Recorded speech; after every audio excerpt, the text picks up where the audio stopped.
Hello student, आज की class में हम लोग पढ़ेंगे हिमांक का अवनमन, डिप्रेशन ऑफ फ्रीजिंग पॉइंट या लोअरिंग ऑफ फ्रीजिंग पॉइंट।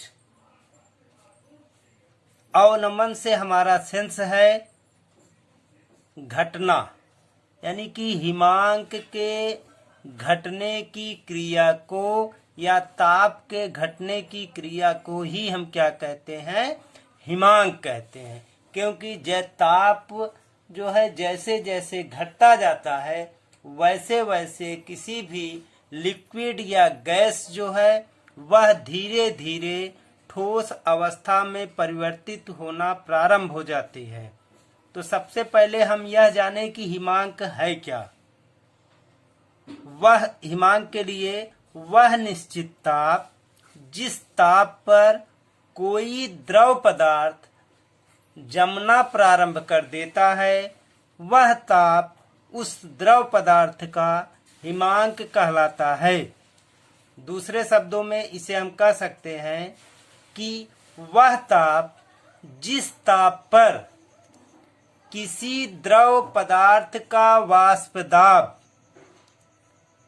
ठोस पदार्थ के वाष्प दाब के बराबर हो जाता है, वह ताप उस द्रव पदार्थ का हिमांक कहलाता है। अब यहाँ पे हम लोग पढ़ेंगे हिमांक का अवनमन। तो हिमांक के अवनमन में आपका क्या है कि किसी शुद्ध विलायक का हिमांक, यानी कि अब यहाँ पे आपको क्या हो गए कि एक हम यूज कर रहे हैं प्योर सॉल्वेंट। क्या यूज कर रहे हैं? प्योर सॉल्वेंट का हम फ्रीजिंग पॉइंट लें और साथ साथ उसी सॉल्वेंट में बने हुए सॉल्यूशन, यानी कि उसी सॉल्वेंट में हम कोई सालूट या विलेय पदार्थ डाल दें तो उस बने हुए सॉल्यूशन का फ्रीजिंग पॉइंट या हिमांक का जो डिफरेंस होता है उसी डिफरेंस को हम हिमांक का अवनमन कहते हैं। उसी को हम क्या कहते हैं? हिमांक का अवनमन कहते हैं। हिमांक के अवनमन को प्रदर्शित किया जाता है डेल्टा टी एफ की सहायता से। किसकी सहायता से? Changing of temperature of freezing point. Changing temperature of freezing point equal to T naught F minus T F. T naught of F क्या है आपका? ये प्योर सॉल्वेंट का फ्रीजिंग पॉइंट है और टी एफ क्या है? ये आपका सॉल्यूशन का फ्रीजिंग पॉइंट है। इसी को हम क्या कहते हैं? Depression of freezing point. इसी को हम कहेंगे डिप्रेशन ऑफ फ्रीजिंग पॉइंट। अब इसे हम एक ग्राफ की सहायता से देखें तो यहाँ पे ग्राफ में आप देख रहे हैं कि ग्राफ जो है एक आपका एक्स एक्सिस पे हमने क्या किया? टेम्परेचर को शो किया और दूसरे जो है वाई एक्सिस पे हमने वेपर प्रेशर को शो किया। तो अब यहाँ पे आप देखिए कि जो आपके ये हरे कलर से ये आपका प्योर आपके जो है सॉल्वेंट का जो है यहाँ पे आपको वाष्प दाब दिखाया गया है कि धीरे धीरे यहाँ से वाष्प दाब जो है वह बढ़ता हुआ आगे की तरफ चला जा रहा है और जब यह ऊपर की तरफ 1 atm के बराबर हो जाएगा तो यहीं पे इसका क्या मिल जाएगा? इसका मिल जाएगा बॉइलिंग पॉइंट मिल जाएगा, जैसा कि कल हमने बताया था। अब इसी चीज को अगर हम नीचे दे आए तो जितना ही वाष्प दाब कम होगा तो धीरे धीरे वह आपका सॉल्वेंट जो है फ्रीज होना चालू हो जाएगा। तो जहां से यह फ्रीज होना चालू हो जाएगा तो वहां पर उस समय उसका जो ताप होगा उस ताप पर वहीं से यह आपका सॉल्वेंट जो है धीरे धीरे फ्रीजिंग कंडीशन में आना चालू होगा। तो जहां से यह सॉल्वेंट जो है फ्रीजिंग कंडीशन में आना चालू होगा तो वहां पर इस आपके जो है ब्लैक लाइन से जो खींचा गया है या सॉलिड आपके जो है पदार्थ का फ्रीजिंग पॉइंट दिखाया गया है और साथ साथ ही आपका हरे कलर से सॉल्वेंट का आपका जो है वाष्प दाब दिखाया गया। जहां पे आपके ठोस का वाष्प दाब और द्रव का वाष्प दाब आपस में मिलते हैं, वहीं पर आपका हो जाता है एक फ्रीजिंग पॉइंट। तो यहाँ पे ये आपका डॉट डॉट करके हमने जब इसको लेके आया टेम्परेचर के मार्क पे एक्सिस पर, तो यहाँ पे आपका क्या हो गया, जो टेम्परेचर हमको मिला वह टेम्परेचर क्या कहलाता है, चूंकि शुद्ध विलायक के लिए, इसलिए डेल्टा टी नॉट एफ के। अब अगर इसी कंडीशन को हम क्या करें, इसी कंडीशन को अप्लाई करें कि सॉल्वेंट में हम कोई सॉल्यूट मिलाकर सॉल्यूशन बनाते हैं, तो सॉल्यूशन बनाने की क्रिया में जब तक यह सॉल्यूशन जो है वह इस सॉल्यूशन का वाष्प दाब घट करके ठोस के वाष्प दाब के बराबर नहीं हो जाएगा, तब तक यह जो है फ्रीज नहीं होगा। तो इस प्रकार से अब यहाँ पे हम ऐसे लाइन खींचना चालू करें तो हम देखते हैं कि यह आपकी लाइन जो होती है ऐसे कर्व होती हुई यहाँ पर ठोस पर आकर के मिलती है। अब इसको जब हम क्या करते हैं, डॉट डॉट डॉट की सहायता से यहाँ पे दिखाते हैं, तो ये सॉल्यूशन के लिए हमको क्या मिल जाता है, टेम्परेचर ऑफ फ्रीजिंग पॉइंट मिल जाता है। यानी कि यहाँ पे शुद्ध विलायक का टेम्परेचर जो है आप देख रहे हैं एक्सिस पर अधिक, और जो है आपके सॉल्यूशन का टेम्परेचर ऑफ फ्रीजिंग पॉइंट जो है वह कम है। और इन दोनों के बीच का जो डिफरेंस होता है, यानी टी नॉट एफ और टी एफ के बीच का जो डिफरेंस है, इसी को हम क्या कहते हैं, इसी को कहते हैं हिमांक का अवनमन या depression of freezing point. Depression of freezing point, ये क्लियर हो गया।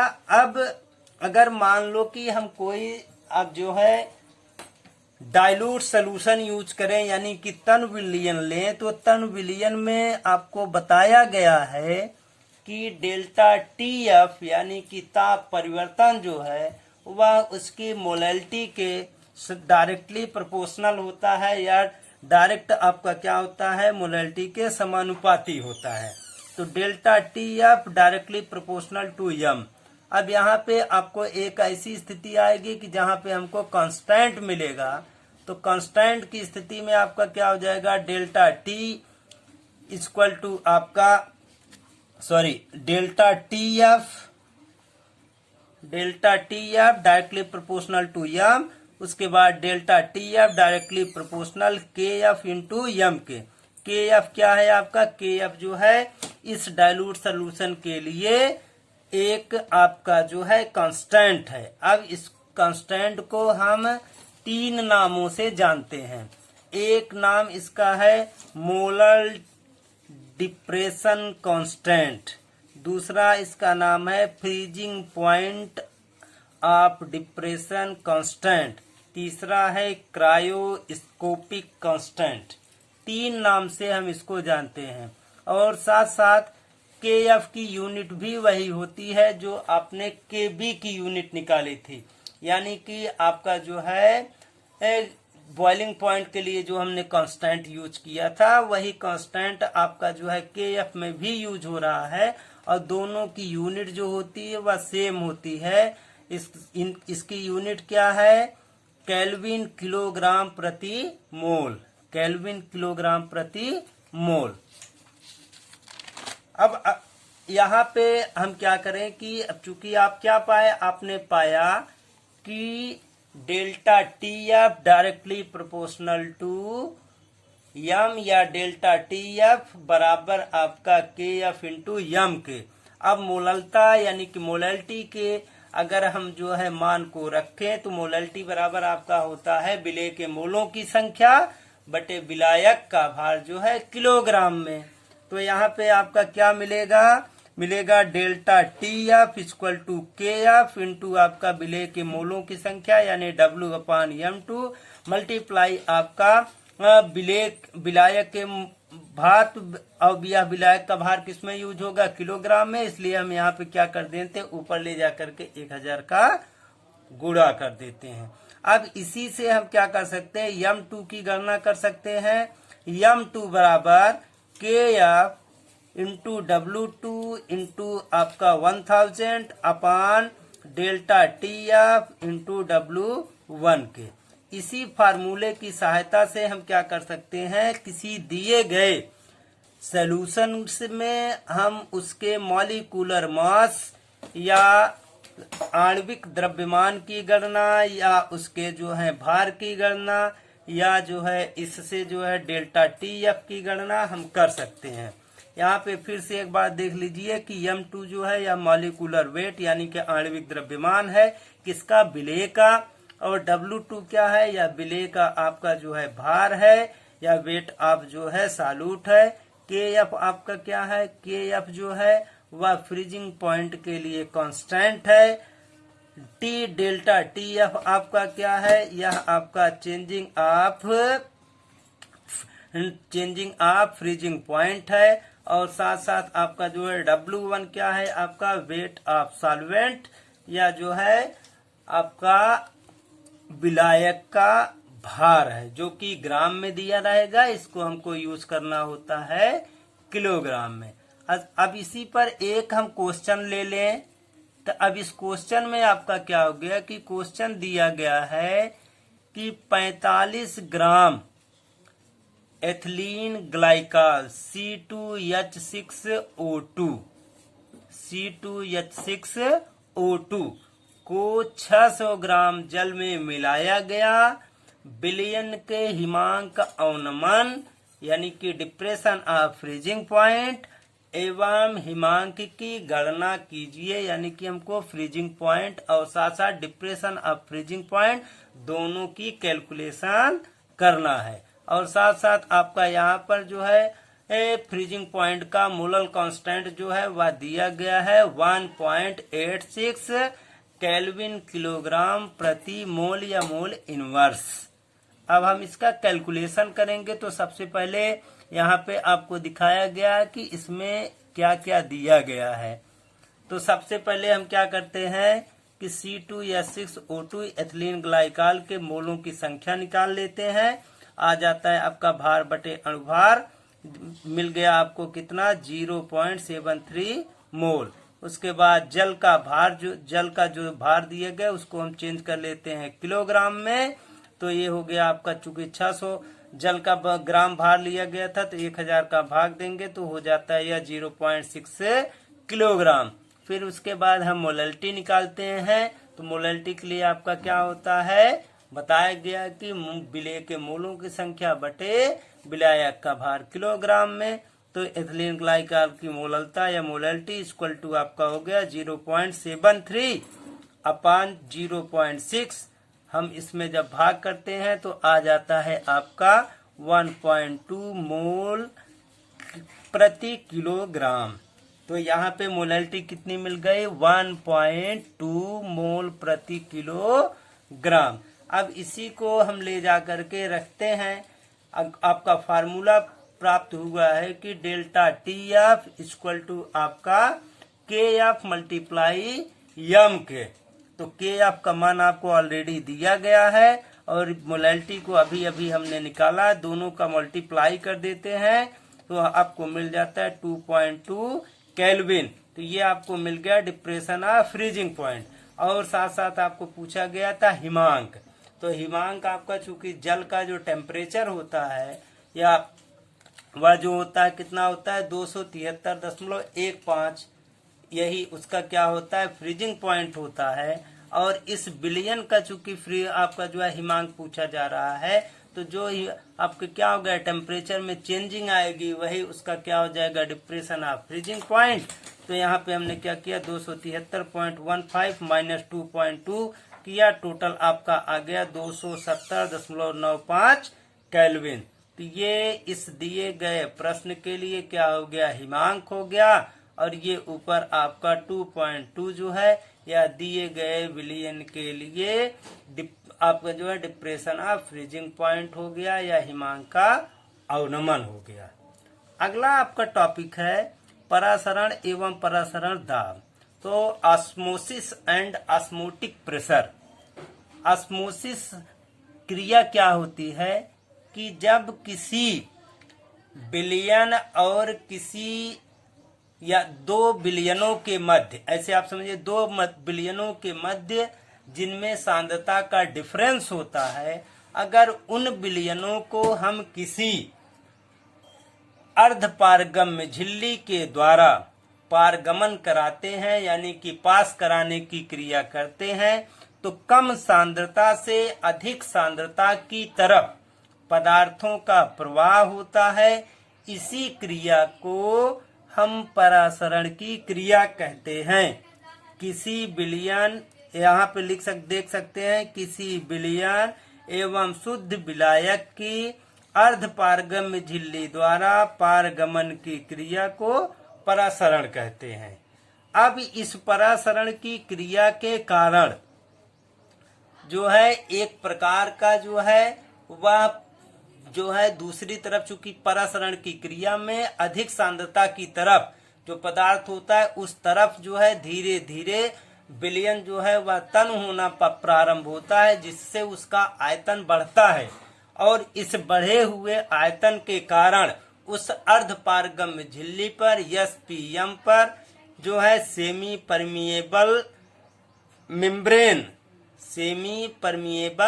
मेम्ब्रेन अर्धपारगम्य झिल्ली पर उस बढ़े हुए विलयन के आयतन के कारण एक प्रकार का दाब उत्पन्न होता है। तो चूंकि यह दाब जो है परासरण के कारण उत्पन्न हुआ है, इसीलिए इसे हम परासरण दाब कहते हैं। इसको इस फिगर के माध्यम से भी आप समझ सकते हैं कि एक फिगर में आपका जो है विलयन लिया गया है, दूसरे में विलायक लिया गया है।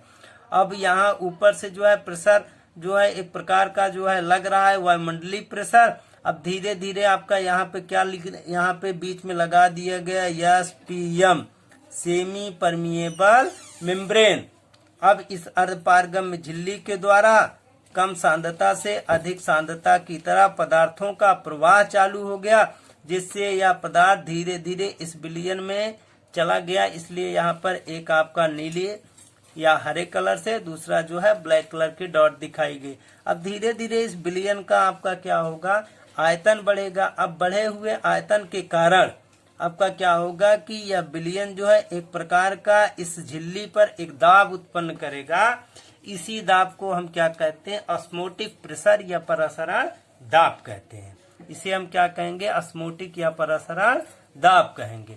या ऑस्मोटिक या परासरण दाब जो होता है, यह आपका क्या होता है कि किसी एक टेम्परेचर पर या दिए गए टेम्परेचर पर हमेशा मोलरता के या सांद्रता के डायरेक्टली समानुपाती होता है। यानी कि अब इस परासरण दाब को हम जो है इसे हम क्या करते हैं कि इसे जो है परासरण दाब बराबर जो है CRT, परासरण दाब बराबर CRT। इस परासरण दाब को पाई के द्वारा प्रदर्शित किया गया। तो C आपका क्या है, C आपका कंसंट्रेशन या मोलैलिटी है। R आपका क्या होता है, गैस कांस्टेंट है या किसी भी आदर्श गैस की बात हो रही है, जो कि किसी भी क्वेश्चन में हमेशा आपको R का मान जो है वह दिया रहेगा। और यह T आपका क्या है, टेम्परेचर है, जो कि केल्विन में यूज होगा। तो अब चूंकि यह सांद्रता या मोलरता है, तो चूंकि मोलरता बराबर आपका क्या होता है, मोलरता बराबर होता है विलेय के मोलों की संख्या बटे आपका जो है आयतन लीटर में। तो इसलिए आपका क्या हो गया, पाई इक्वल टू N2 यानी कि विलेय के मोलों की संख्या अपान जो है आयतन V जो है वॉल्यूम यूज कर दिया गया इंटू आपका RT हो गया। तो अब तिरछे तिरछे गुणा हो गया, तो पाई इंटू V यानी कि पाराऑस्मोटिक pressure and volume equal to आपका क्या हो गया, N2 की जगह पे आपका हो गया W2, क्योंकि N बराबर या मोलों की संख्या बराबर भार बटे अणुभार, तो W बटे M2 इंटू आपका हो गया R2। अगर कोई अब इसी को हम इस प्रकार से भी लिख सकते हैं कि M2 इक्वल टू आपका W2 इंटू RT अपान जो है पाई इंटू V के। तो इससे इसकी सहायता से या इस फार्मूले की सहायता से किसी भी दिए गए विलयन में उपस्थित सालूट या जो है विलेय पदार्थ के अणुभार की गणना आसानी से की जा सकती है। और इस परासरण दाब की सहायता से हम या किसी भी विलयन के अणुभार की गणना ही ज्यादातर कैलकुलेट की जाती है। और खास करके इसका बायोलॉजिकल कंडीशन में इसका उपयोग जो होता है ज्यादा होता है।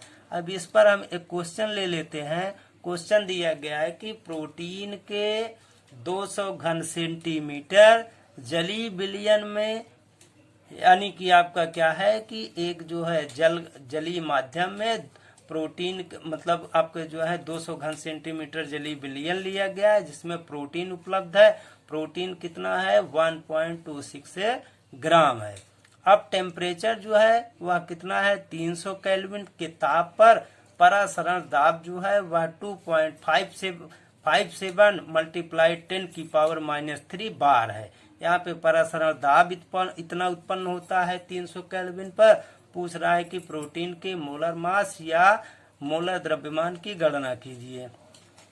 तो पहली चीज इसमें क्या क्या दिया गया है, आपको दिया गया है कि पाई बराबर या ऑस्मोटिक प्रेशर बराबर आपको दिया गया है 2.57 × 10⁻³ बार। यानी यहाँ पे आपको जो दाब दिया गया वह किसमें दिया गया है बार में। उसके बाद फिर आपको दिया गया वॉल्यूम बराबर आपका 200 घन सेंटीमीटर। अब इस वॉल्यूम को हम क्या करें, लीटर में चूंकि यूज होता है इसलिए 1000 का भाग करेंगे तो आ जाएगा आपका 0.2 लीटर। उसके बाद टेम्परेचर आपका दिया गया है कितना 300 केल्विन, और आर का मान जो होता है वह कांस्टेंट होता है। आर बराबर आपका 0.083 लीटर बार प्रति मोल प्रति केल्विन। आर बराबर 0.083 लीटर बार प्रति मोल प्रति केल्विन। अब इसको हम कैलकुलेट करें तो चूंकि हमको पहले से ही आप फार्मूला हम निकाल चुके हैं।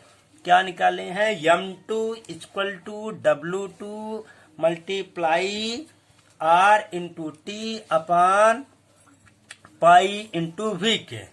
तो अब सभी मानों को हम यहाँ पे रखेंगे तो W2 आपका एक प्रोटीन का भार 1.26 गुणे आपका आर का मान कांस्टेंट 0.083, टेम्परेचर आपका 300 अपान जो है ऑस्मोटिक प्रेशर पाई बराबर दिया गया 2.57 × 10⁻³ गुणे आपका वॉल्यूम को हमने क्या किया है घन सेंटीमीटर से लीटर में चेंज कर दिया है तो कितना मिल गया 0.2।